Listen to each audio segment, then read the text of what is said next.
Fresh Take. You're listening to the Fresh Take Network. You are listening to the Fresh Take Network.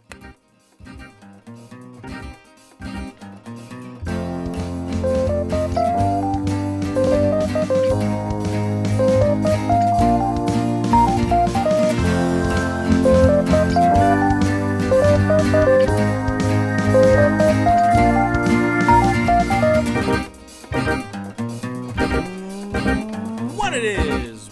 Welcome to Put on the Board, the ISO, in association with the Fresh Take Network. Joshua Adam, William Arbuthnot. How is everyone doing? I hope you're doing great. Thank you for listening to the pod. Man, I had a sensational week. I had an opportunity to be at the Edge and take in the Edge Invitational. I had the privilege to be the MC for the event. And we got to see teams from New York, from Phoenix, from Edmonton, right here in Calgary with Jellyfam, the Diamond Does, WCPA, and of course the Edge themselves. And I got to tell you, there is some athletes on this that, man, I can't wait to see them ball out on the next step of their career, whether they go to CCAA, to the NCAA, to U Sport, wherever they may go. It's really exciting to see where a lot of these young athletes are going to have the opportunity to go and kind of see their first steps here. One of their first steps, let's just say, here right now in the prep level, and know that they're going to go onto the collegiate side and then beyond. And I think it's so cool, especially for a lot of the younger athletes that are growing. And that's the cool thing too. We're going to mainly talk about the showcase teams, those 4 teams, but the really cool thing about the Edge Invitational is players of all ages are starting here, are growing up and playing, and then they get to see some of these showcase games, and they get to see these athletes that are going to be going on to this collegiate level, so they get to look up to those players and know, hey, the tools are here for me to be into that spot. And I think that's one of the really cool things that the Edge Invitational does is the vibes are so cool, but also the growth and the love of basketball is so fundamental and so good, and it warms my heart to see that the growth is the one thing I really liked. I had an opportunity at one point when I was emceeing just to kind of look under the court where it had some of the younger teams, and I was saying to myself, I really love that. I love seeing a lot of these young athletes right there. They're growing up with the game, but then after they're done, they get to see a really cool overtime game happen right now and get to see what it's like to be at that peak level and how you get to there and what to expect at that peak level. It's really, really rad. That opportunity is given to them and given to anyone that comes in and has an opportunity to watch what can happen at this level of basketball getting played at the Edge during this Edge Invitational. And first and foremost, I want to thank the Edge and Eddie Richardson for giving me the opportunity to be the MC for this event. I've had the opportunity to do it the past few years, and it's just always just so, I feel so fortunate, so appreciative to have that opportunity. There is such a buzz and a vibe when you're there. You feed off of that, and that's something as an announcer you strive for. There's been opportunities where I've had that, and this week, when the Edge is full and you're announcing all these players and you're getting the crowd hyped, man, it's such a cool feeling. And then not to mention, then you just get to see all these fantastic players showcase off their talents and what they can do.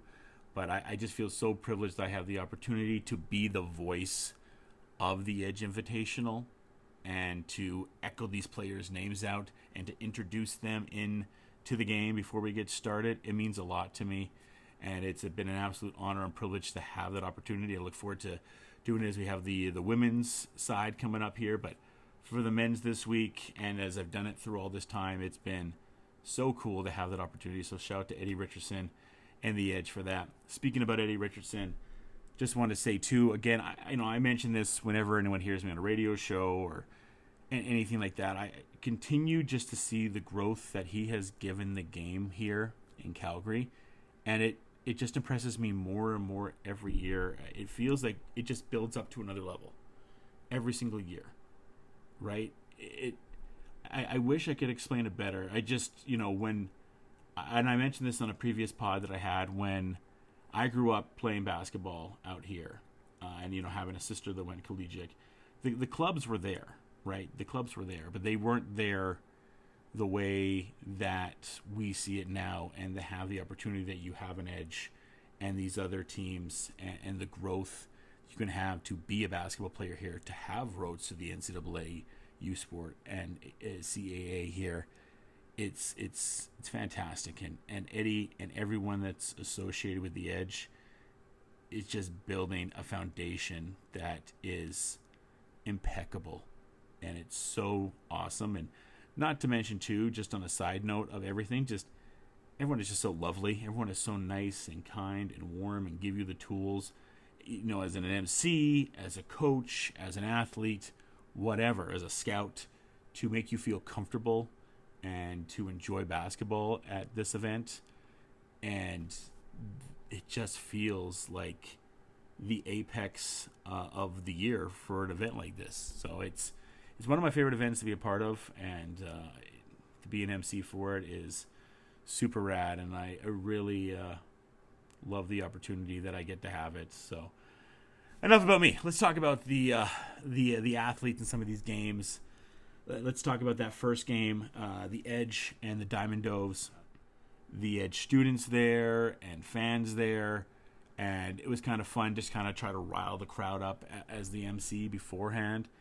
But that was really, really cool, and they get to see some tremendous talents that play for the Diamond Doves. Like Marcus McDonald was really good. Jordan Green was really good. Isaiah Rose on the Diamond Doves is someone that really impressed me. He seemed to be around the basket all the time. No matter what happened, he'd be underneath, getting the rebound. And speaking about getting the rebound, Jordan Green as well. Isaiah Rose and Jordan Green just continuously on the glass, getting rebound after rebound and after rebound. They were great. And Marcus McDonald also just so great of getting to the hole, finding his shot. He was electrifying. For the Edge, I just got Zach Howley. And, as an MC too, just a great name. You can go like the Howley. It's so perfect when whoever gets him, whatever school he ends up going to, they're going to have a ball getting to call his name when he gets a big bucket. And he has this energy to really get the crowd on fire. I mean, I think at one point he hit like 5 threes in a game, in the Jelly Fam game, which was absolutely crazy. Patrick Anamali was, two of the best in-game dunks I think I've ever seen in my life. They were unbelievable, just an unbelievable vertical. I was also really impressed with Keon Tyson. I thought he had a tremendous game. Some of the players off the bench, like a Trevay Jones, he came in and gave some good minutes. I thought Isaiah Hines gave some good minutes as well. Look at this Edge team, and they're so versatile. They have so many different guys that can do so many different things. This is a team I can expect to be at the top of teams come the end of the year. The WCPA roster, too, a lot of great players in this team, but I got to talk about TJ Wall, man. The overtime game that they went to against the Diamond Doves, TJ Wall, man, that was, I've been calling basketball for 12 plus years now. I'm losing track. I'm getting old. And I've been playing before that as well, and, being a spectator as well. That was one of the best performances I saw of just the idea, just putting the team on your back. That's what TJ Wall did. And you'll see posts on Instagram from overtime and a bunch of other great sources. So go check out that have clips and of everything that TJ did. He was just great. He was fantastic. Zane Hinkson, I thought he was a really good athlete as well. Miles Herbert was good. I can list off all these players. I think I was even debating before this, do my top 5 players that I saw this week, but I just saw so many good players do so many good things, and selfishly, I'm like, hey, where in Canada West are they going? Where in the ACAC are they going? Because those are the athletes I'm going to have a chance to do for play-by-play, and you see these players play. I hope I have an opportunity to have a call and do play-by-play with them, because they did stand out that much. They were that good, and you want to bring them in. The Jelly Fam roster, and some of the standouts on that team too. Kevin Wheatley Jr., man, that guy, phenomenal. Jermel Thomas was great. I really liked Julian Deshear on the Jelly Fam side of things. I thought he was really, really steady, really consistent. Whenever they needed a bucket, it seemed like Deshear was going to be there for them. Anthony Morrow was the same way for them. Those guys just seem so consistent for them. But this is kind of what I'm talking about here. There's just so many names and so many athletes. And again, I think this is so cool that we have this opportunity to see these players from New York, these players from Phoenix come in from Edmonton, and right here from Calgary, and they get to showcase off their talent, and then we get to come in and have the ability to see them compete against one another, the best of the best compete against each other. And that's what this Edge Invitational has done. That's so cool and so good. And I think, like I said, I think it's only getting better year by year. I think the competition this year was some of the best competition I've had. Like, the past years have been great, but man, I think the Edge and the Diamond Doves game was really good. You have a game go to overtime, and it looked for a second it was going to go to double overtime, but WCPA versus Diamond Doves was really, really good. I thought the Jelly Fam and the WCPA game was also good. The Edge game against Jelly Fam, just because of the Zach Halley performance in that, was absolutely electrifying as well. Like, again, that kid is just phenomenal. Like, it was an absolute pleasure to get to watch him. And yeah, and again, just out to the coaches on all these teams. They were so wonderful to work with as well. And I never, got a chance to really talk to them as much after game because, they're doing their own thing and I don't want to bug coaches. But, if they're listening to the pod, shouts to the Jelly Fam coaching staff and the Diamond Doves coaching staff and the WCPA coaching staff and obviously the Edge coaching staff. They know I got love for them, and I'll let them know that consistently. It's just really cool that we get to have an event like that, and we're really bubbling right now with having basketball almost back here in the city. And, Ambrose had a preseason type game the other day, and Trojans played at the Edge this week, and we're starting to see media days happen. We have some interviews from some media days. We have some interviews from coaches here that we're going to be doing. But this week, it was cool that the Edge got to have center stage, and they got to show off a lot of these great players. And I highly suggest everyone come out and come to the Edge next week for the Women's Edge Invitational. Jersey Robinson's going to be there.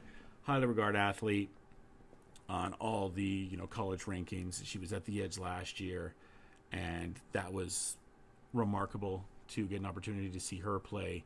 And only big things are coming for her. Edge has some new recruits like a Sadie Secord, and a lot of other exciting teams are going to get a chance to showcase off their stuff in the showcases. So if you weren't able to make it to the men's side, the women's side is going to be fantastic next week. A lot of great players there that are going to get to show off their stuff. So I highly suggest you make your way down to the Edge. I'm excited to be a part of that. Like I said before, I'm excited for all of it. And just as we kind of wrap up here, it's just nice right now, like we're getting closer to college seasons. We're getting close to that time of year, man, to have the basketball go down and to start a new season. And like I mentioned in previous pods, it's gonna be weird, in ACAC and U Sport. I feel like it's a lot of new faces, so that's going to be really exciting. And I think we also got a chance to see a lot of the faces of the future here at the Edge. I think that's been the cool thing for me, whether it be with the Canada Hoop Circuit or doing the stuff at the Edge here. It's cool to see these athletes right now. And then when I am in the booth for a Dinos or an Ambrose or a Sade or whomever, is kind of rely back to that time I did see them at the Edge and where they can go. And it's also cool, to see, like, over the past 2 weeks, someone that I did see last year, like Malachi Richmond, that really stood out to me. And I thought he was a tremendous player. And then you get to see him make his video of him where he's going to go collegiately to the next level. So it's cool to see these athletes hit this level and then where they're going to go next. And I know I kind of sound like a broken record, but it's just so cool that we have these athletes now, and we get to kind of see them on the ground floor right here, and we're getting to see these kids from America going against these Canadian schools. Canada basketball has never been higher on the rise right now. Shouts to Team Alberta for what they were able to do at the Canada Games. And I think, too, that's the thing, too, just being from Alberta and how much basketball is growing there, and Eddie being a big part of that, and everyone from the Edge being a big part of that. That's super cool. And, I will say, going back to Zach Howley and TJ Wall, I think those were the two performances that stood out the most to me this week. The TJ Wall one, again, just remarkable, putting the team on his back and getting to go to overtime. It's early in the year, and, I haven't been able to call a lot of games so far early on this season. But that overtime game really stood out to me. I've gotten to call basketball action for 14 years or whatever. Like I said, I'm getting old. I'm losing count. But that was a great game, and I thought that WCPA showed a lot in that game, and I thought TJ Wall showed a lot. Like these teams are going to be looking for players like a TJ Wall, right? A guy that never says quit, will put the team on his back and get them to the next level. And for this Diamond Doves team, the same. Like again, I loved the play, and I've mentioned before, but of Isaiah Rose and Jordan Green, because I really thought that the way they hit the glass was so phenomenal. Jacob Williford, by the way, I thought he was really awesome too. He seemed to just be everywhere. No matter what, you look up, you're getting ready to do the call, and it's like there's 30 again. There's 30 getting a rebound. There's 30 getting an assist. There's 30 setting a nice screen. There's 30 getting to the line. I thought Jacob Williford did a really good job of all the intangibles that you want and you need from a player. He was just great. He's someone that I kind of circled that, I want to watch him in the future. He was someone that definitely stood out. If I had to limit it down to 3 athletes, like I said, I didn't really want to do a list, but let's just say like a few athletes that really stuck out to me. TJ Wall stood out to me. Zach Howley stood out to me.